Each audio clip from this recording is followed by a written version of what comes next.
A retired head teacher is warning others to be on their guard after he narrowly avoided losing a large sum of money in a phone banking scam. Peter Morrison almost fell victim to the caller, instructing him to transfer cash into a new account. The charity Age Scotland says older people in particular are being targeted by fraudsters. Susan Ripple has more. When Peter took a call from who he thought was his bank, alarm bells started ringing. He knew they wouldn't phone out of the blue, but the person he was speaking to was so convincing. She said, "This is absolutely genuine.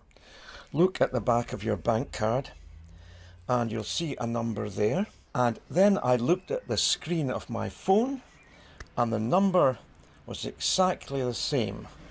Now, who would not be deceived by that? Peter ended up giving away some information, but eventually hung up and phoned his bank, who froze his account. He didn't lose any money, but the experience has been upsetting. It's a loss of confidence and a sense of insecurity, and my wife was particularly affected by this, and it damages relationships and trust. Charity Age Scotland says there's been a dramatic increase in the number of people like Peter who've been targeted in recent months. Common scams include urging people to transfer money to a safe account, asking them to do a test transaction, impersonating the police, or getting customers to download software to their computer.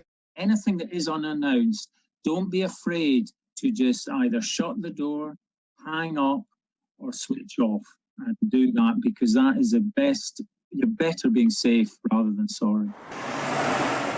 And it's an issue facing customers of all banks. They work together as a sector to try and prevent others from falling victim to fraudsters.